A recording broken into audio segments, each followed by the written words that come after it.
Hello everybody. In this video, we're going to be walking through assignment number 10, creating a logo. So what I first want to do is I want to kind of show you what the assignment is, but before we go through it too much, I'm going to kind of show you a presentation over what logos are and how they're created and just kind of some things to think about when you're creating yours. So for these next two assignments, number 10 and 11, you're going to be creating a design for a logo. And then eventually you're going to be including a business card and a letterhead and an envelope for the assignment 11. So we're going to start with this assignment in number 10 where you're going to create a logo design. So first thing I want to do is I want to go through what a logo is. So I'm going to go through this little presentation real quick. So a great logo is simple, which means it's not overly detailed. It doesn't have too much stuff. It needs to be simple. Instantly recognizable. So when people see it, they don't want to think it's, oh, is this a different logo or is this somebody else's? You want it to stand out enough that it doesn't look like another logo, right? It's easy to recognize. Made of only the most essential elements. Like I said, don't get too in depth with it. And it needs no explanation. So when people see it, they need to easily be able to see what it is and then make that recognition with your company or brand. You don't want it to be so in depth and detailed and like specific that you have to explain it to everybody and they're like, oh, now I get it. But you don't want to have to do that to everybody because it's not going to be successful. So, great logos are scalable. So the main reason why you don't want to have a logo that is too detailed is because a logo is used in a number of different sizes and formats. So Nike, for example, look right here. They have the Nike check. That is their logo. They also have a Nike logo where it includes the text Nike. They also have just that text that is Nike. But it's not super detailed because if you think about, for them specifically, they're printing it on the side of a shoe, on the side of shirts, on pants, on hats, on probably business cards, on a website, on banners, on posters, on everything, right? And so you want your logo to be able to go from being really big to really small and to not have to have different versions of it. So if you have a very detailed design, that might be great if you're looking at it on a computer screen. But what if you're printing it on a shirt that's this big? Or even like a fifth of that size if it's on a business card? Is that going to look the same printed where somebody's holding it and it's that small? Is all that detail going to come through? Or are they even going to be able to print that onto a shirt or sew it onto a hat, right? If it's too detailed, it's not going to work. So that's why you want to think about kind of what the logo is going to be used for, because logos are used for many different things.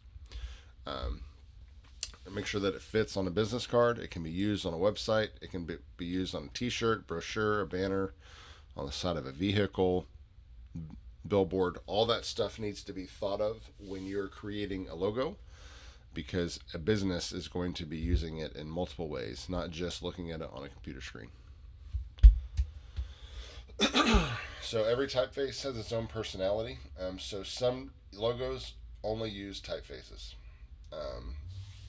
So if you see all these are just text, but they all look very different because of the typeface that they use. Some of it's because of the spacing between the letters. Some of it's because of the size of one of the letters. Sometimes they change one little thing about the text, like they took the E and flipped it, so it's backwards. So one way you can create a logo is just using type. And that's where that typeface assignment comes in handy because you can see the differences and the purposes of each different typeface and find one that fits what you're looking for. So here's some examples of real logos that are just text. So from Sony to Panasonic, Canon has their own typeface that they created, where it has that little angled thing. All these logos have just text, but it's easily recognizable. Everybody can see it, and when you see it, you immediately know what that is, right? Because that typeface is so recognizable to that company. That's how you can use typeface only to have your brand stand out.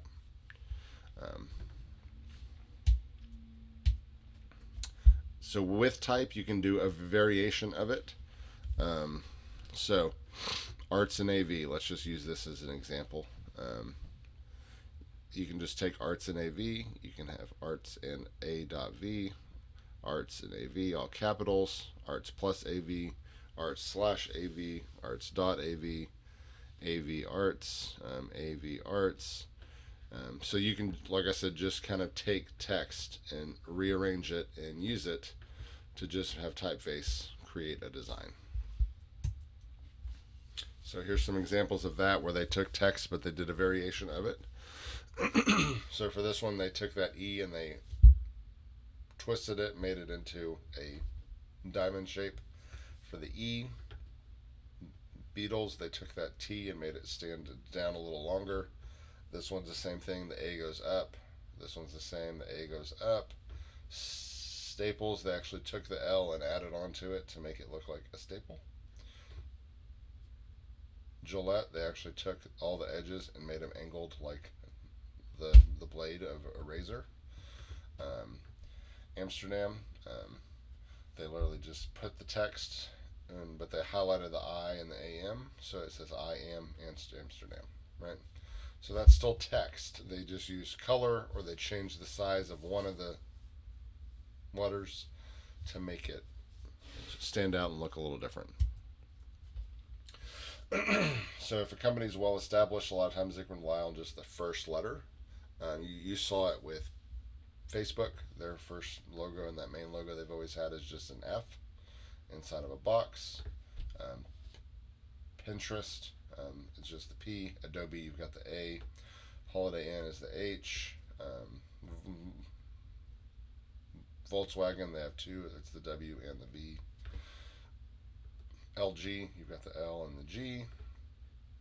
Baskin Robbins, and it's actually highlighted with a 3 and a 1 because I believe they have 31 flavors. I think that's why they did that originally. So you can just take the first letter, or maybe a couple of the first letters of the two words if it's a multi-word, and you can combine those to create a design, still just with text, really. Monograms is another way you can do it, where you take the two letters and you combine them together, like EA Sports, Chanel, Louis Vuitton, Gucci, H&M. We all know kind of what a monogram is. This is kind of a way you can do it for a logo. You can also take that text, but you put a symbol or a shape in the place of a letter. So I love New York, they took out love and they just put the heart. Adding a star. Rockstar, adding that star right there. Dish, they actually made this I look more like a satellite signal. Zippo, they made the top of the I look like a flame. Tropicana made it look like a little piece of like a fruit leaf. Stock, they made that look like you're changing the crop size of a picture. And for this one, it's an exclamation point, but it actually looks like a shoe print with a Z in it. So it's still text, but we're just changing. We're just changing one of the letters and we're adding a design into it. So you can also get, excuse me, you can also get more advanced in playing with shapes. So this is just kind of a cool example that most people don't realize, but the Twitter logo is actually created with intersecting circles. So if you put all these circles together, that's actually how they created all of the angles and the shapes, was from this. So you can kind of see how it's done. Playing with shapes, the Google logo doesn't make sense, and they did that on purpose. So if it was a perfect circle, this is what it would be, but it's obviously not a perfect circle. The thicknesses aren't the same all the way across, which is interesting. And then the angles are not all matched up. So you would think with this G that this angle would come across and line up with that one. It does with this one, but with this one it does not. So they purposefully made things a little different on theirs um, to create their design. Hidden meaning. Sometimes in a design they'll have a hidden meaning that doesn't necessarily have to be seen, but when you see it, it's kind of cool. So FedEx, they actually have a little arrow right here because they ship things out. So when they put the E and the X together, it creates an arrow in this void. Amazon, what does Amazon carry? Everything from A to Z. That's why that little thing's there. Also kind of looks like a smiley face. But the big thing is Amazon, their main focus at the beginning was they carry everything from A to Z. And so this A and Z are linked with the arrow. The logo for Hyundai actually represents two people shaking hands. They took that and then they kind of created their logo off of it. How many flavors does Baskin Robbins have? It has 31. The logo for Toyota actually has the entire word in it. So it's got the T, the O, the Y, the O, the T, and the A. So the entire thing is combined, and that's how they created it.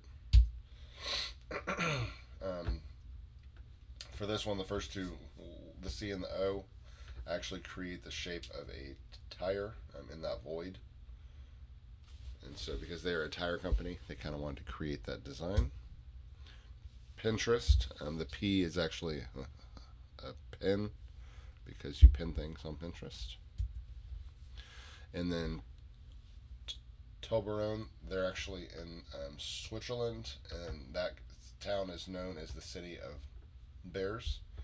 So in their logo, they actually have the outline of a bear in that little mountain. So that's just kind of some examples on how logos are created, some real life examples. So for you, you're going to be creating a logo that's either for you or for a company that you would like to own, or maybe you already own a company and you want to create a logo for that. So part one of this assignment is you're going to put your name or the business name. So if it's not for you, then it would be for your business. So put the name of the business, put a description, so 3 to 5 sentences of what makes you unique, or if it's a business, what makes your business unique, and then put the mission, which is 1 to 3 sentences. So what kind of job are you seeking if this is a logo for you, or what services do you want the market to know about if it's for a business.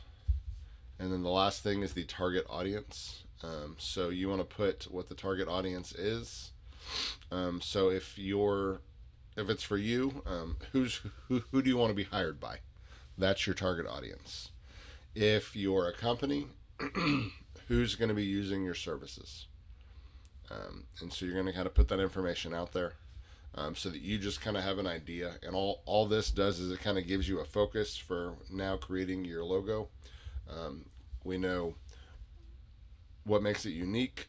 That information will help kind of create some design ideas, what the mission is, what do you actually do, and then who the target audience is, right?